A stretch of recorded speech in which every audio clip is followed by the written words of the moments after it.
This is part number 2. Welcome to part number 2. If you watched the first part, thank you so much for watching. But now it's time to get into the second half of the album. And this is the more metal part of the album.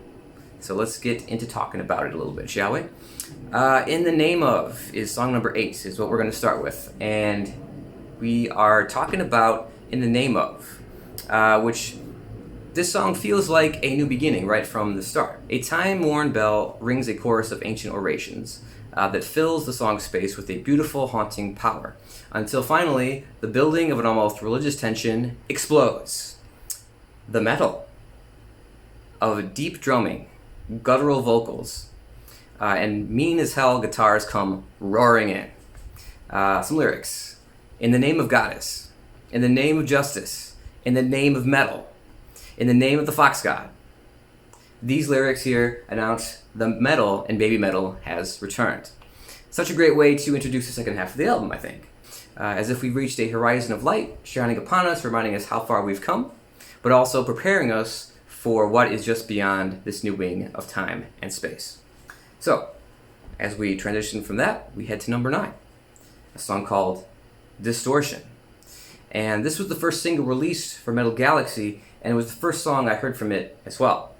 I was definitely rocking out to this one for a while, as the next single wouldn't officially be released until about 5 months after this. Seeing the videos that were coming out of their European tours, like Download and Rock am Ring, were just so amazing. And seeing their outfits with the incredibly cool crown and the staff and the pleated pointed skirts and the sun logo that was emblazoned upon their chest, it just looks so freaking amazing. They were like warrior princesses, and I just loved it.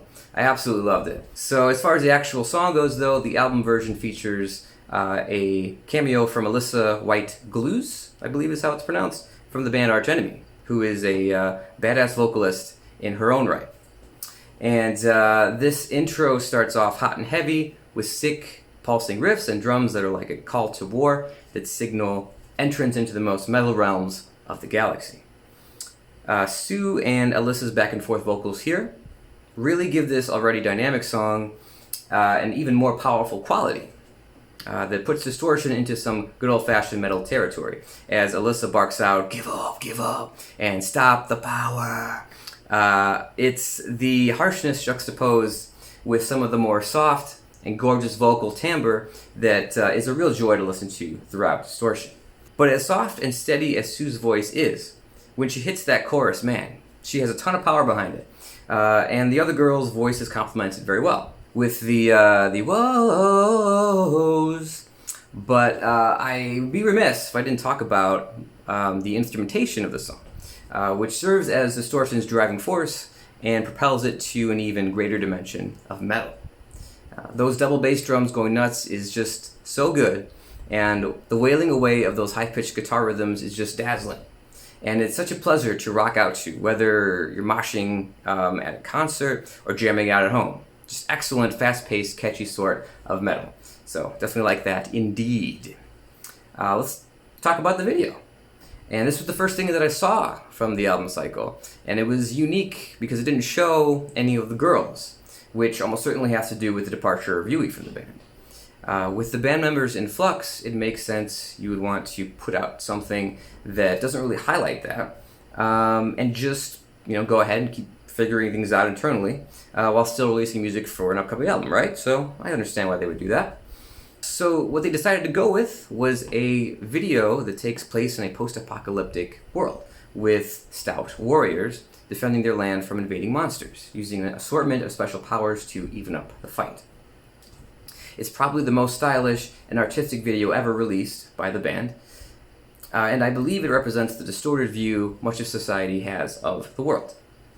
Most of us don't see the battles being waged around the world, save for some sensationalized news clips. We might feel safe in our place, but there's many unnamed people out there fighting to keep the world together, and these monsters could certainly represent all the terrible things that threaten us and test our resolve on a daily basis. The message of this video could certainly be to awaken your mind from this distraction and see the issues in our world that could need your help. There's also the 7 warriors at the end that represent the chosen 7, that were the 5 backing dancers along with Sue and Moa, who toured together in the year of 2018. So that was interesting as well. All right, moving on. Number 10, Papaya. And from this desolate, distorted wasteland, we blast off at hyperspeed into a supercharged banger known as Papaya. When I first heard this song for the first time, I really didn't give it too much thought, honestly. It wasn't until I saw some of the live performances that I was like, whoa, this track is just bursting with so much energy. I really wanted to be there to experience this song live in person. And I was able to do that at the Chicago show at the Aragon Ballroom, which I have some footage of that as well that I can link to. But yeah, love how Papaya starts out, high energy, never lets up, hitting you with these jabs and crosses of guitars and drums until this flurry of attacks becomes a frantic whirlwind of guitar riffage along with catchy and brutal Papaya. This song just hits so hard, and it's in that power that this track stands out so tall among other songs on the record. This is a battle cry, a wailing of pride for what you are and just roaring out and not holding back for anyone. Sue makes a great ringleader here as her high-pitched vocals jack up the energy in a really visceral way.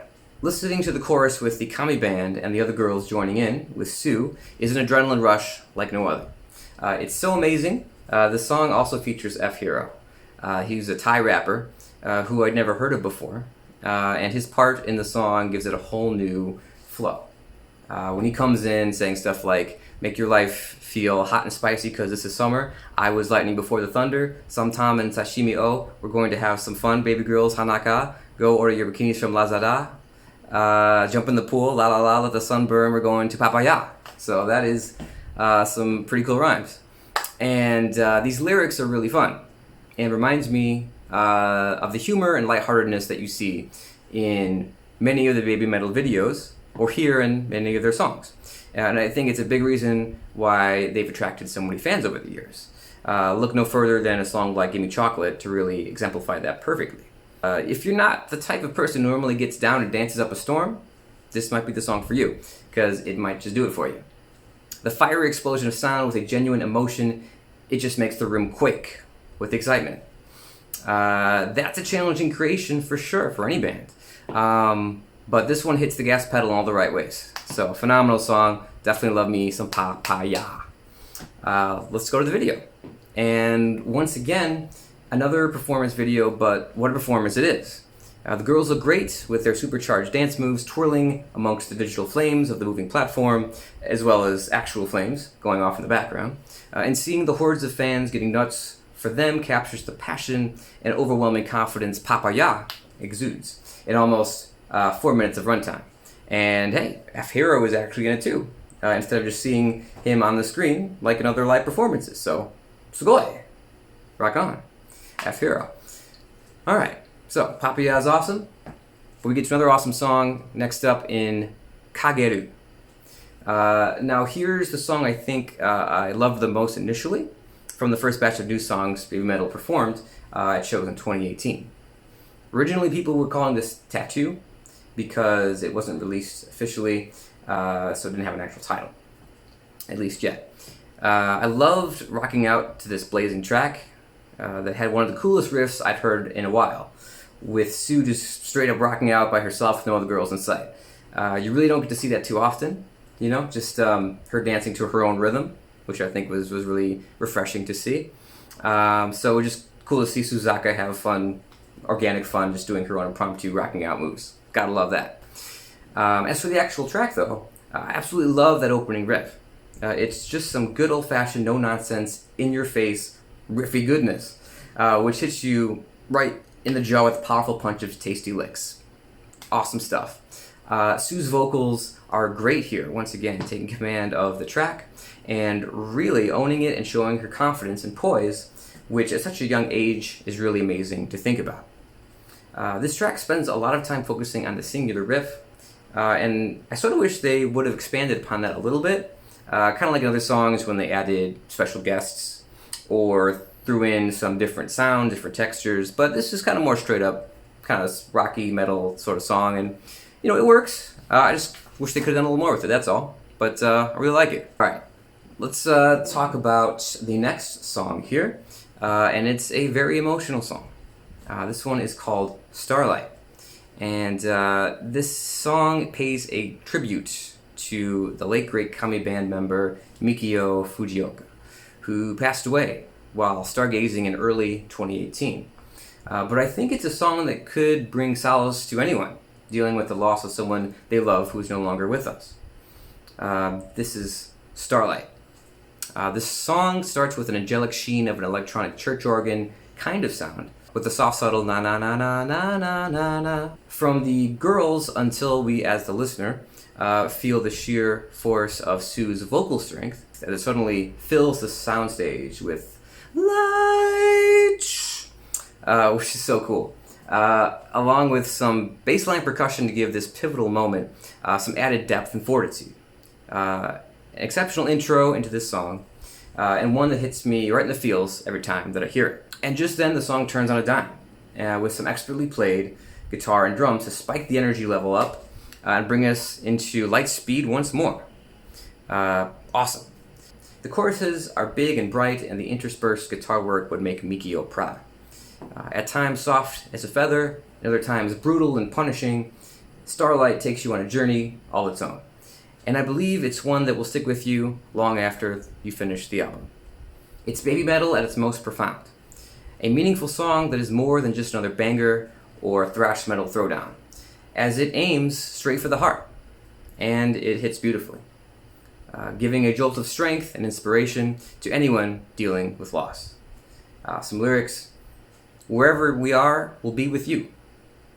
We'll never forget shining starlight. Wherever you are, live in my heart. We'll never forget shining star.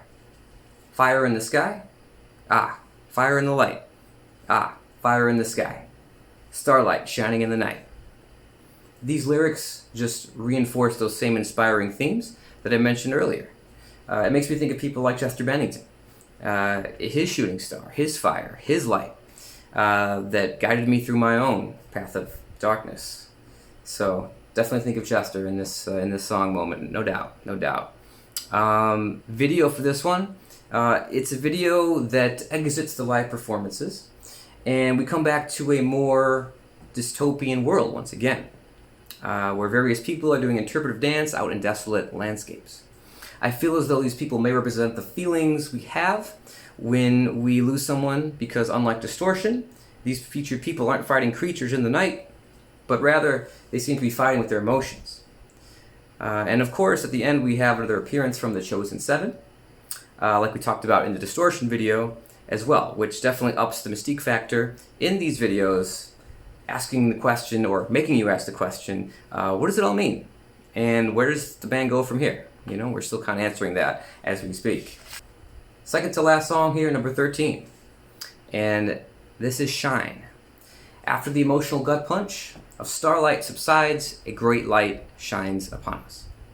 We are nearing the end of our journey in this exploration of the metal galaxy. And upon entering this phase of our journey, we are greeted with a soothing sample of the voices of girls singing in unison, matched beautifully with an acoustic sounding guitar and strings that raise the moment to an almost spiritual experience. This is just stunning in its beauty. But just as you're basking in that warm glow of musical Xanadu, those menacing drums kick in along with an army of guitar riffs to bring a whole new sense of adventure and vividness to really take you on a ride. We are then guided by the most soft and gentle form of Sue's stellar voice that I've ever heard. It's so sweet and it's so sublime. It's like the heavens above are calling out for you all the way up there in the clouds. The drums and guitar return as Sue's voice returns to its more powerful and upfront form, sending us blasting off again into the stratosphere of sound. This album has been building and building to this sort of song, one that goes for the big space orchestra sound where sticking around for the entire album pays off. And you find yourself way, way out there. Just you and the incredible music blasting at you, firing up your soul, feeling grateful to be alive, to reach this intimate place where your mind and the sound just dance together. Now that's a metal. Shanti, absolutely. Sue lets out a scream to the heavens to open the door to a thrilling display of just magical guitar riffs. And the drumming in this section is absolutely exceptional as well. Definitely don't want to undersell the Kami Band and how supremely talented they are in providing the backbone to this whole album, and especially these last few songs. Sue then proceeds to pour her heart into the next section of lyrics, powerfully belting out some very beautiful phrases. For instance, continue boundlessly, even wandering in darkness. A mere bit of light was handed over, and my heart cried out, no problem. Even if you break down, the dazzling light will shine on us after all. So we see in the lyrics this constant theme of a light shining through, a glimmer of hope in the bleakness of space, which is another thing that Baby Metal is so good at, and just being uplifting in their music, and that continues here for sure. More lyrics. Shining light. Well, let's go. A shining road to the ends of the earth. Crossing space and time to the eternal journey.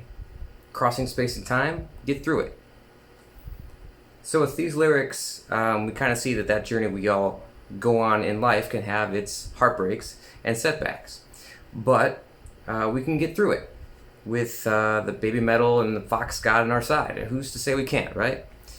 From here, the song goes in reverse from where it started sonically, bringing back the acoustic guitar sound before retreating into the harmonious as the girls band together vocally once more, before the space travel sounds come creeping back in to create a sense of movement for the listener. It's a cool effect to be sure, as the sounds from the ship murmur around us, and a holy chorus of voices fill the sound spectrum to build our anticipation of what's to come in the final track. Track number 14, Arcadia. So in this final trek, the final leg of this journey through the metal galaxy, we venture into Arcadia. A cymbal vibrates and welcomes us to an explosion of epic guitar riffs that definitely remind me of Baby Metal's previous albums. They are big, they are amazingly expressive, and oh so fast. As someone who loves Road of Resistance, my favorite Baby Metal song, this really made me excited to hear what they had created for the rest of this track. Sue's beautiful singing cuts in, and it's filled with a subtleness and understated power as the drums are going nuts behind her, and the guitars are doing everything in themselves to keep up. The song soars high and doesn't let up, as the massive sound that Baby Metal can create is flexed to the extreme with a metal-driven intensity hardly seen since Metal Resistance. I love the absolutely beautiful bridge with those devastating guitar solos that must make Mikio smile from the heavens above. We are just soaring into the riffage. Deep into the galaxy now we find ourselves. And what a magical moment of strength and poise in Sue's voice when the bridge transfers to her, and she just takes it over with lyrics like Hikari yori hayaku hagane yori tsuyoku, faster than light, stronger than steel. Shimei no michi ni sora naku, without fear on the path of the mission. Dore hodo no yami ga ui tsuku so oto, even if a certain amount of darkness covers it up. Shinjita kono michi wo aru ko, let's go through what we believe was the right path. So some more just amazing positivity in the lyrics. It inspires us to move forward, pushes us forward, and acts as the ultimate call to action. How could you not be inspired by what you've heard? And in the end, after all the distance we've traveled, on this journey through space and time, our hopes are lifted one last time in a glorious send-off. More lyrics. Ima, so now, no more tears, no more pain, no more cry. Ano chikai no daichi I haruka to oke. To that land of pledge, to a faraway place. Arcadia. Let's go to Arcadia of glittering light. Sue's voice flies off into the galactic nether realms. The guitars rage and the drums destroy. And the sound gets so big, and there's an angelic hum of voices that finally leads us back home in a finale that's truly awe-inspiring and profoundly satisfying all at once. This is our journey ending through the metal galaxy with Baby Metal as our guide. What a freaking amazing trip, right? Absolutely. Absolutely. I love this album. I think they did a great job with putting lots of different sounds and different textures in there to really broaden what baby metal is capable of. And that's what I really love about bands like this that aren't afraid to test out new music, new sound, and to really expand what they're known for, and to test the boundaries of what's possible within their own arsenal of tools in the music arena. So props to Baby Metal. They've made a fantastic album with Metal Galaxy. As far as my favorite songs go, I would have to go Papaya is probably number one. Starlight's right up there, as well as Kagerou. That riff is so awesome. Shine and Arcadia really hit home at the end. They really wrap things up really nicely, so I love them too. They're nice and metal. So there you have it. My thoughts on Baby Metal's latest album, Metal Galaxy. What did you think of the album? Let me know in the comments below, and we can talk about it and have a discussion and see what you guys think as well. So once again, thank you for coming with me on this journey through the Metal Galaxy and through all the other album thoughts videos I've made. Thank you so much. I really appreciate it. Domo arigatou gozaimasu. And until next time, as always, follow your instincts and peace out. Kitsune.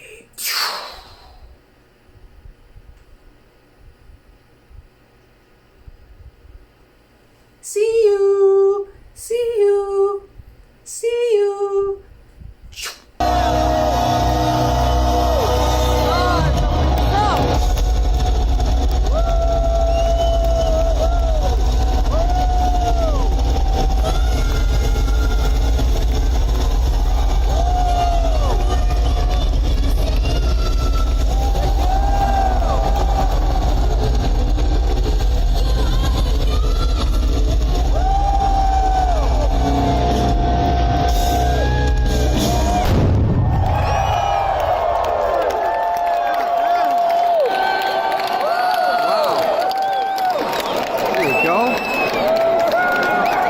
Arcadia.